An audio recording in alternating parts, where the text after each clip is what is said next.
Oke,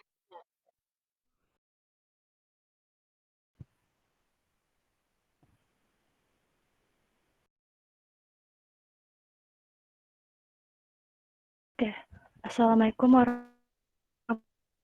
warahmatullahi wabarakatuh. Good morning, everyone. We are from Group 3. We will grammatically, deep versus surface structures, and ambiguity.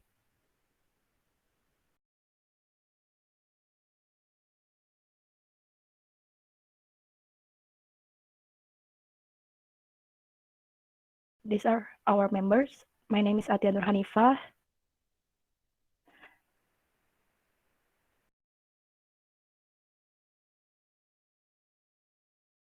And here is my friend Mida Yaswandra and Muhammad Alvin Auli Al-Haq.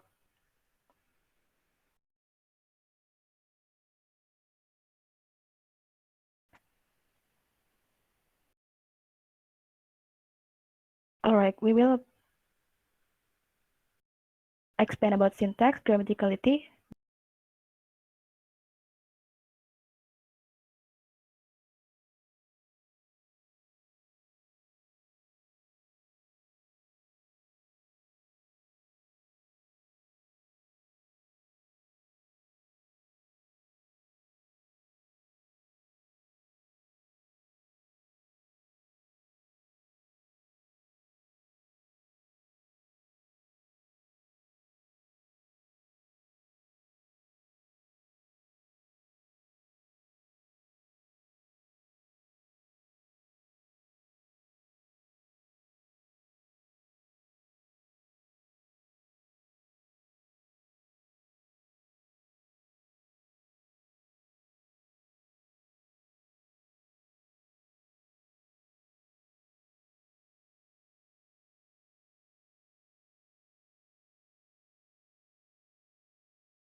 Enormous crickets in pink socks danced at the forum. Does not depend on a sentence being meaningful. Example, colorless green ideas sleep firstly. There are grammatical sentences that you might think are ungrammatical. Example, the horse raced past the barn fell. Grammaticality does not depend on truth. Example, I look like Pio Pascual. Next material will be explained by Alvin. Okay, thanks Atia and Midday. The next is deep versus surface structure.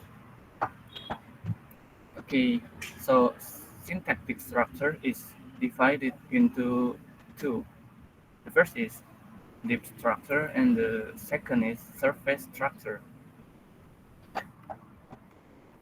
Okay, we start with the deep structure. So deep structure is the basic structure of sentences. It is specified by the phrase structure rules. And then phrase structure rules create initial syntactic trees. So like we can see in this structure example, Alvin loves her. So the subject is consists of noun and verbal phrase.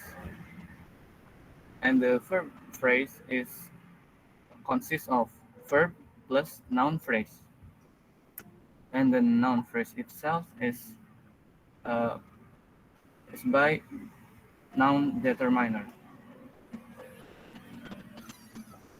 Next slide, please. Okay, the next is transformational rules. So what is transformational rules? It is a rules of syntactic that applies to an underlying phrase, structure, tree of sentence. It derives a new structure by moving or inserting elements. It is a way to capture the relationship between a declaration and question. Jadi, uh, menurut yang kami pahami, ini adalah uh, aturan pentransformasian kalimat. Jadi, uh, bagaimana kita membentuk suatu kalimat aktif atau pasif, kita bisa menggunakan aturan ini. Next slide, please. Okay. The example is we want to make the active sentences to be a passive structure. Like the example, Yas loves him. The structure is shows an active structure, but uh, how we how we can change it into the passive form. Next slide, please. Okay, the first is we can delete its subject first. Okay, the next, and then we have to move the object to subject position. So the him is become at the first of sentence, and the subject itself become at the end of sentence. Next slide, please. And then after that, we must insert the passive auxiliary. So the auxiliary of passive is was, and we must change the verb to the verb to form. Love become loved. So uh, so we have already make or change a, an active sentences to become a passive sentence. Can next slide. Okay. The passive structure is related to the active because it was formed from it. Jadi masih ada hubungannya karena berasal dari kalimat aktif sendiri. Okay, next slide please.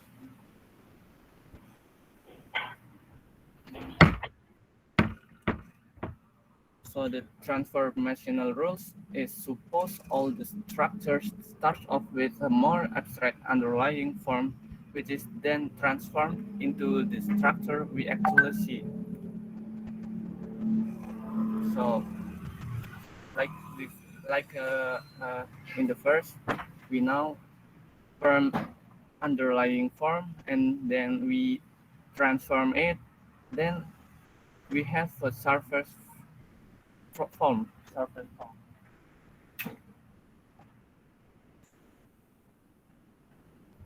Okay, next slide. And the next is surface structure. So the surface structure is like a kebalikan from the deep structure. So it is the actual form of the sentence. It is form of sentences resulted from modification or transformation. Surface structure is a form of language that is based on deep structure.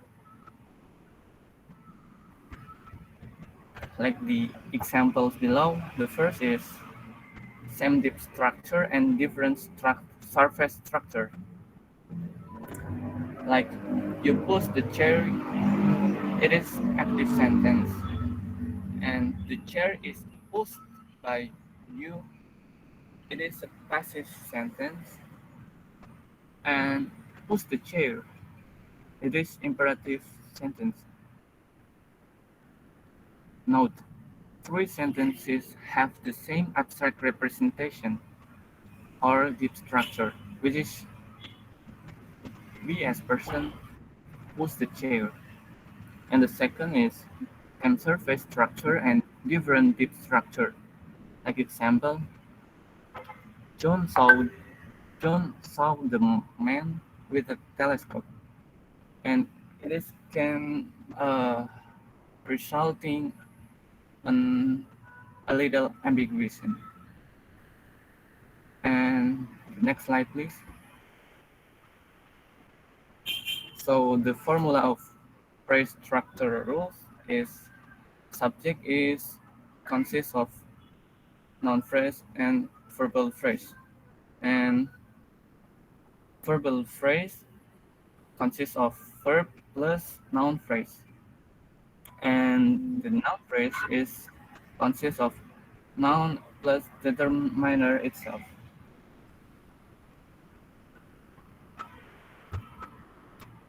Okay, if we want to make a meaning that the John John that one that has a telescope, we must make like this synthetic analysis.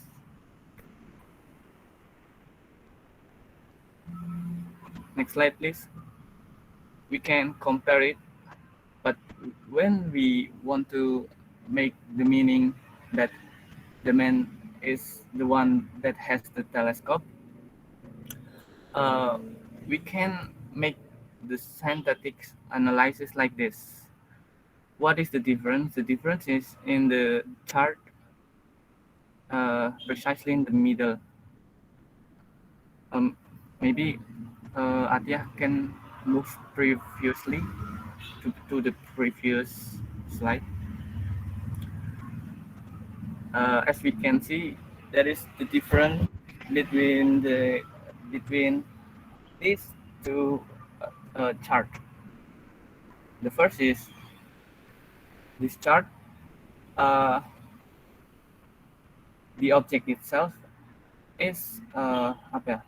Mungkin lebih gampang aja. Lebih dijelaskan, lebih dipecah-pecah penyusun kalimatnya. Sedangkan yang satu lagi,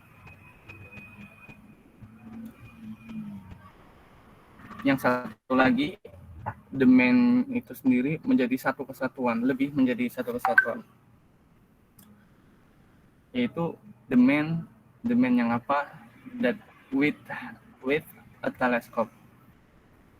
So with a different synthetic analysis, we can form a different meaning as well. Okay, next slide, please. Uh, the next. Alright.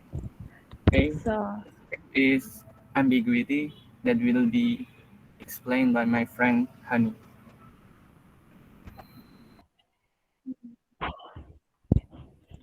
okay, the last material it is about ambiguity. So, ambiguity in English grammar, syntactic ambiguity, also called structural ambiguity or grammatical ambiguity, is the presence of two or more possible meanings within a single sentence or sequence of words, as opposed to lexical ambiguity, which is the presence of two or more possible meanings within a single word.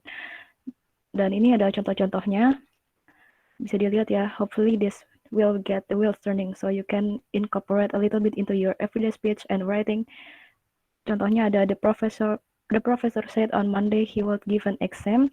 The sentence means either that it was on Monday that the professor told the class about the exam or that the exam would be given on Monday. Jadi dalam satu kalimat itu bisa ada dua meaning gitu persepsinya. Terus ada the chicken is ready to eat. The sentence either means the chicken is cooked and can be eaten now or the chicken is ready to be fed. Nah, ini ada contoh lainnya. Stop trying to push the envelope. Bisa diartikan, is someone trying to push the boundaries in a current situation, or literally push an envelope across a desk. And then, I saw someone on a hill with a telescope. Bisa diartikan, did you see a telescope to see someone on the hill, atau did you see someone on the hill holding a telescope? Dan bisa juga dilihat di gambar nih. Ini ada dua pria ya sebenarnya. Yang pria yang pertama dia bilang, call me a cab. Terus pria yang satunya lagi tuh nggak ngerti maksudnya call me a cab itu apa. Manggil dia cab atau manggilin taksi gitu kan. Bisa diartiin dua meaning. Oke. Jadi di ambiguity ini sendiri ada dua form ya, dua jenis. Yang pertama ada lexical, yang kedua ada syntactic. Tadi yang di awal udah dijelasin juga definisinya. Kalau yang lexical ini dia lebih ke present two or more possible meanings within a single word. Jadi kalau yang leksikal lebih fokus di satu kata. This is also known as semantic ambiguity. Kalau synthetic dia sama juga, tapi dia lebih fokus ke sentence, kalimat, atau frasa. This is also known as structural ambiguity. Contohnya kayak gini. Kalau lexical, ini tadi, the presence of two or more possible meanings within a single word. I saw her duck. Jadi bisa diartikan yang satu kena bola, ini yang satu bawa bebek gitu di dalam kata duck-nya. Terus yang kedua, synthetic ambiguity within a single sentence or sequence of words. Jadi ini ada the chicken is ready to eat, antara ayamnya udah siap dimakan atau ayam yang hidup ini siap untuk makan. Gitulah intinya. Ada dua meaning lah intinya dalam satu kalimat atau satu frasa. Terus ini juga contohnya, I saw bats. Ini bats itu kan bisa diartikan sebagai kelelawar atau ini ya, pukulan buat main, apa nih namanya, main olahraga. Terus bisa juga I saw-nya itu bisa motong kelelawar pakai gergaji, bisa juga motong tongkat itu. Jadi banyak lah artinya. Jadi nggak hanya dua meaning, bisa juga lebih dari dua meaning gitu. Ini kalau contoh dalam syntax tree-nya ya. I saw an elephant in my pajamas. Jadi bisa dia nembak gajah di dalam pajamanya, bisa juga dia nembak gajah memakai pajama gitu, baju tidur ya. Nah, ini ada videonya. BTW ini Q&A dulu apa video dulu sih? Video dulu ya? Ya, video dulu. Oke, kasih. Ya, video dulu aja. Ini Grammaticality. Kedengeran nggak suaranya? Kedengeran kok, Han.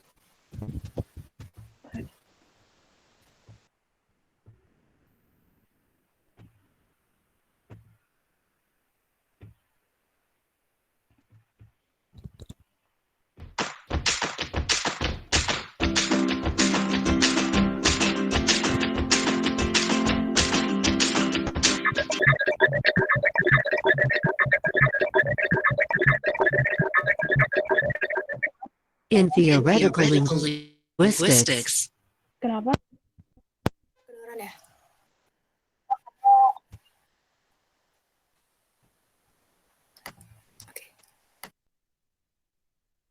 a speaker's judgment on the well-formedness of a linguistic utterance, called a grammaticality judgment, is based on whether the sentence is produced and interpreted in accordance with the rules and constraints of the relevant grammar. If the rules and constraints of the particular language are followed, then the sentence is considered to be grammatical. In contrast, an ungrammatical sentence is one that violates the rules of the given language. Linguists use grammaticality judgments to investigate the syntactic structure of sentences. Generative linguists are largely of the opinion that for native speakers of natural languages, grammaticality is a matter of linguistic intuition, and reflects the innate linguistic competence of speakers. Therefore, generative linguistics attempts to predict grammaticality judgments exhaustively. On the other hand, for linguists who stress the role of social learning, in contrast to innate knowledge of language, such as Hopper 1987, there has been a gradual abandonment of talk about grammaticality in favor of acceptability.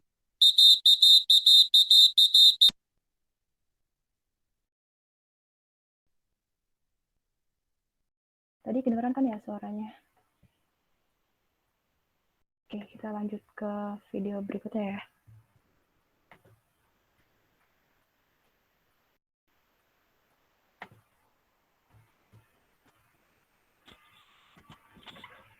Sorry, ini internetnya agak lemot.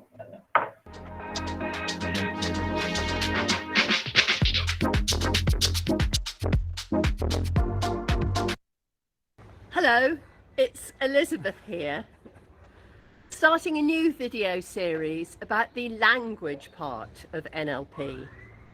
As you know, NLP stands for Neuro-Linguistic Programming. And the linguistic part is the part that I'm going to be concentrating on in this series. I've been studying NLP since 1984, also used to be an English teacher. I'm very interested in language and words, and that's why I particularly want to do this series.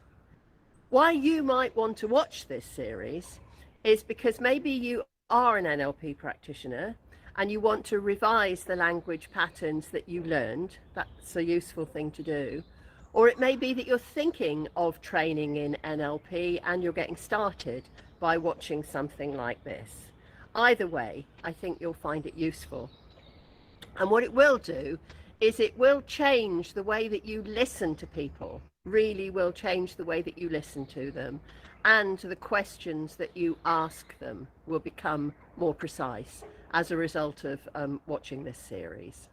So if you think you'd be interested in that, please do subscribe by hitting the red button. Now I'm going to be talking about this aspect of language today, deep structure and surface structure. So as you can see, I've put two words in the top part of this diagram, play and work. And each of those words for an individual connects down into the deeper structure of their experience. So if somebody says play, the word play to you, you'd be making a mistake to think that you understood what they meant. If you just consider it for a moment, play has many meanings. Also would have very individual meanings for the person who says it, because that word connects to this deep structure of their experience. And the deep structure contains their memories, their family background, their beliefs, their values, their ambitions, their experiences.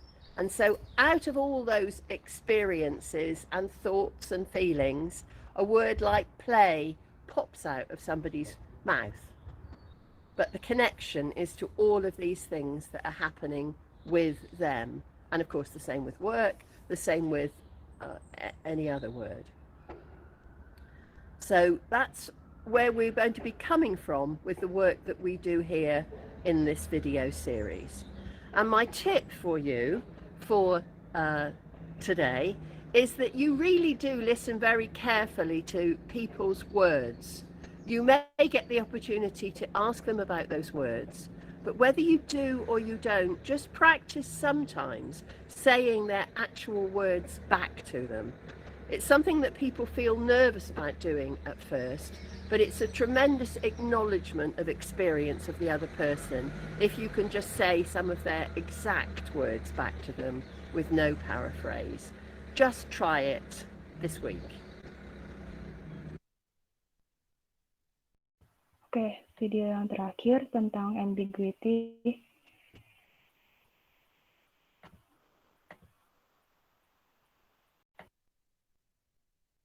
My job is to make college easier because students have a lot on them.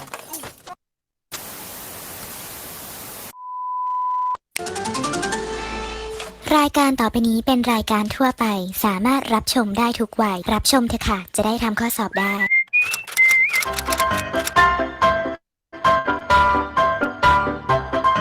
Hi guys, welcome you guys again to my channel. You are here with me, Nat. So in this video clip, we're going to talk about structural ambiguity. Before we start talking about structural ambiguity, let me introduce the terms that normally used in this topic first, which is constituent structure. The constituent structure of a sentence is concerned with the units in which the words in a sentence are grouped together. That is to say, when we form phrases, clauses, sentences, we combine many words together. Then it can be simply said that a constituent refers to a word, phrase, clause that we use to form larger grammatical constructions or what we call sentences. And then when we talk about ambiguity, we refer to the constructions or structures that have ability to have two or more than two meanings. So we have two types of ambiguity, which are lexical ambiguity and structural ambiguity. Let's start from lexical ambiguity first. Lexical ambiguity refers to a word in the constituent that has more than one meaning. For example, Tom went to the bank. The word bank has two meanings, which can refer to the land alongside or sloping down to a river or lake, or an organization where people and businesses can invest or borrow money. So without the context, we don't know exactly which place Tom went to, either the land alongside the river or an organization related to money. Another example is he saw her duck. Duck can refer to two meanings. The first one is a water bird duck, or a second meaning is a person who is easily fooled by others, which we use it as an adjective. Then,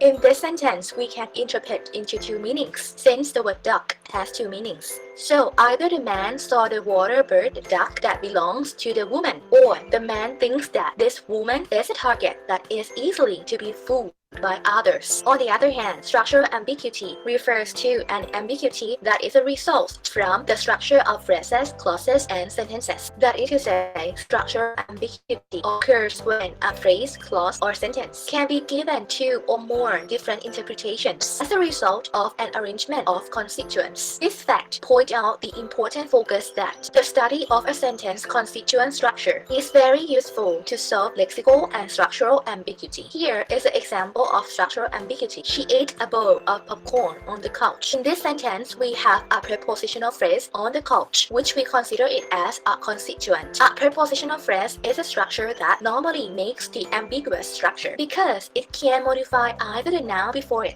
or it can modify the verb in that sentence. Like in this sentence, the prepositional phrase on the couch can modify the noun before it, which is a bowl of popcorn, to refer that that bowl of popcorn is placed on the couch and that woman eat that bowl of popcorn. Or it can modify the verb ate, which means she was sitting on the couch and was eating the bowl of popcorn at the same time. That is to say, she can take the bowl of popcorn from wherever, but she decided to eat it on the couch. Second example is put the box on the table in the kitchen. The prepositional phrase in the kitchen can modify either the noun the table or the verb put. That is to say, the prepositional phrase in the kitchen can modify noun the table to refer that you have to put the box on the table, which that table is located in the kitchen. Or another meaning is that in the kitchen modify put. So it means that the box is already on the table. That table can be in any room, can be in living room, can be in bedroom or bathroom, but you have to take it and put it anywhere in the kitchen. The sentence, the boy saw a man with a telescope. Again, it is ambiguous because the prepositional phrase with a telescope. As I mentioned before, the prepositional phrase can modify either the noun before it or the verb in that sentence. Then, in this case, the prepositional phrase with a telescope can modify a man, the noun before it, to refer to the meaning that that man has a telescope with him. Or the prepositional phrase with a telescope can modify the verb in this sentence, which is the verb saw, which means the subject, the boy, saw the man by using the telescope. So that's all for this video clip. I talked about a constituent structure, lexical ambiguity, and structural ambiguity. I hope you understand and enjoy this video clip. In the next video clip, I'm going to teach you. Videonya udah selesai ya teman-teman. Jadi ini langsung aja ke Q&A ya.